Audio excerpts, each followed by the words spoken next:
these efforts of the peasants certainly are of little importance. They cannot substantially, and still less permanently, alleviate the misery to which the tillers of the soil are doomed all over Europe. But from the ethical point of view, which we are now considering, their importance cannot be overrated. They prove that even under the system of reckless individualism which now prevails, the agricultural masses piously maintain their mutual support inheritance, and as soon as the state relax the iron laws by means of which they have broken all bonds between men, these bonds are at once reconstituted, notwithstanding the difficulties, political, economical, and social, which are many, and in such forms as best answer to the modern requirements of production. They indicate in which direction and in which form further progress must be expected. I might easily multiply such illustrations, taking them from Italy, Spain, Denmark, and so on, and pointing out some interesting features which are proper to each of these countries. The Slavonian populations of Austria and the Balkan Peninsula, among whom the compound family or undivided household is found in existence, ought also to be mentioned. Footnote. For the Balkan Peninsula, see la Valais, propriété primitive.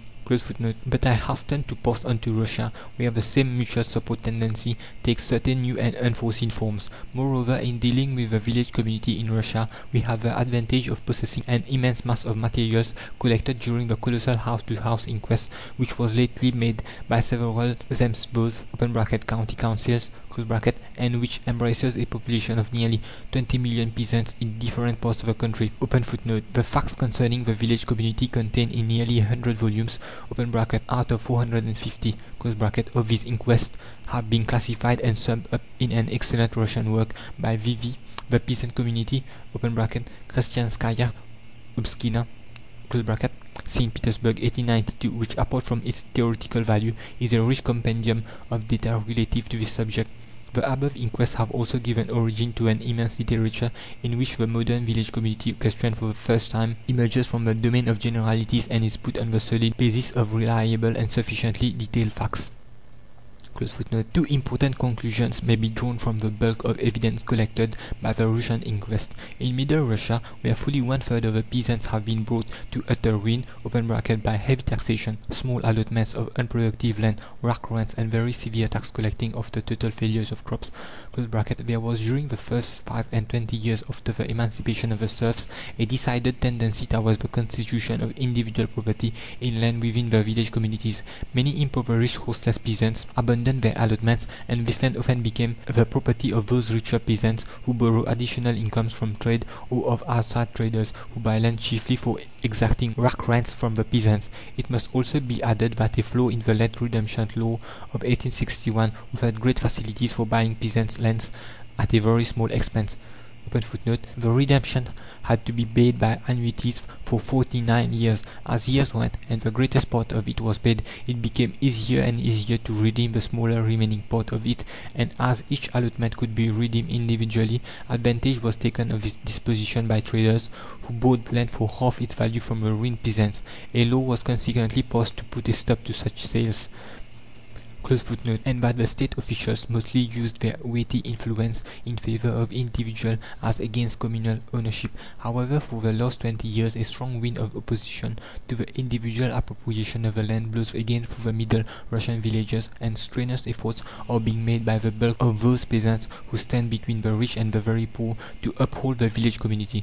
As to the fertile steppes of the south, which are now the most populous and the richest part of European Russia, they were mostly colonized during the present century under the system of individual ownership or occupation, sanctioned in that form by the state.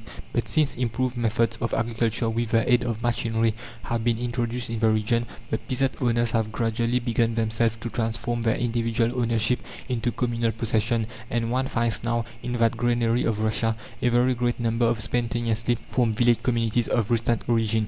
Mr. V.V. in his Peasant Community has grouped together all facts relative to this movement. About the rapid agricultural development of South Russia and the spread of machinery, English readers will find information in the consular reports (Odessa, Taganrog). The Crimea and the part of the mainland which lies to the north of it (the province of Taurida), for which we have detailed data, offer an excellent illustration of that movement. This territory began to be colonized after its annexation in 1783 by great little and white Russians, Cossacks, freemen, and runaway serfs, who came individually or in small groups from all corners of Russia. They took first to cattle breeding, and when they began later on to till the soil, each one tilled as much as he could afford to. But when immigration continuing and perfected ploughs being introduced, land stood in great demand. Bitter disputes arose among the settlers. They lasted for years until these men, previously tied by no mutual bonds, gradually came to the idea that an end must be put to disputes by introducing village community ownership. They passed decisions to the effect that the land which they owned individually should henceforward be their common property, and they began to allot and to reallot it in accordance with the usual village community rules. The movement gradually took a great extension, and on a small territory the Torida statisticians found 161 villages in which communal ownership had been introduced by the peasant proprietors themselves, chiefly in the years 1855 to 1885, in lieu of individual ownership. Quite a variety of village community types has been freely worked out in this way by the settlers. In some instances they proceeded with great caution. In one village they began by putting together all meadowland, but only a small portion of the fields (about 5 acres per soul) was rendered communal. The remainder continued to be owned individually. Later on, in 1862 to 1864, the system was extended, but only in 1884 was communal possession introduced in full. VV's Peasant Community, pages 1 to 14. What adds to the interest of this transformation is that it took place not only among the great Russians who are used to village community life, but also among little Russians who have long since forgotten it under Polish rule, among Greeks and Bulgarians, and even among Germans who have long since worked out in their prosperous and half-industrial Volga colonies their own type of village community. On the Mennonite village community, see a close our colonies (Nashi Kolonai) St. Petersburg, 1869.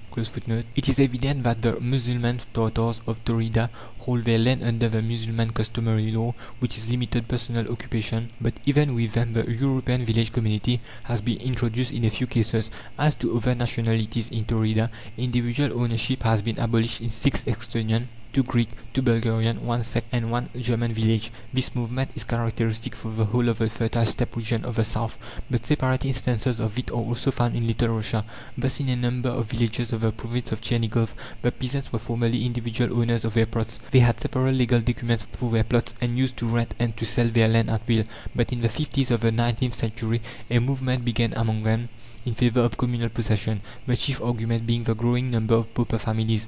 The initiative of the reform was taken in one village, and the others followed suit, the last case on record dating from 1882. Of course there were struggles between the poor, who usually claim for communal possession, and the rich, who usually prefer individual ownership, and the struggles often lasted for years. In certain places, the unanimity required then by the law being impossible to obtain, the village divided into 2 villages, one under individual ownership and the other under communal possession, and so they remained until the 2 coalesced into one community, or else they remained divided still.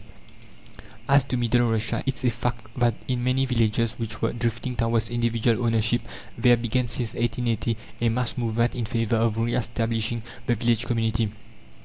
Even peasant proprietors who had lived for years under the individualist system returned en masse to the communal institutions. Thus there is a considerable number of ex-serfs who have received 1/4 part only of the regulation allotments, but they have received them free of redemption and individual ownership. There was in 1890 a widespread movement among them (in quotes, Ryazan, Tambov, Orel, etc.) that was putting their allotments together and introducing the village community. The free agriculturists Volny, Kleboparchti, who were liberated from serfdom under the law of 1803 and had bought their allotments, each family separately, are now nearly all under the village community system, which they have introduced themselves. All these movements are of recent origin, and non-Russians to join them. Thus the Bulgars in the district of Tiraspol, after having remained for 60 years under the personal property system, introduced the village community in the years 1876 to 1882. The German Mennonites of Berdensk fought in 1890 for introducing the village community, and the small peasant proprietors (Kleinwich, Schaflich) among the German Baptists were agitating in their villages in the same direction. One instance more. In the province of Samara, the Russian government created in the 40s by way of experiment 103 villages on the system of individual ownership. Each household received a splendid property of 105 acres. In 1890, out of the 103 villages, The peasants in 72 had already notified the desire of introducing the village community. I take all these facts from the excellent work of Vivy, who simply gives in a classified form the facts recorded in the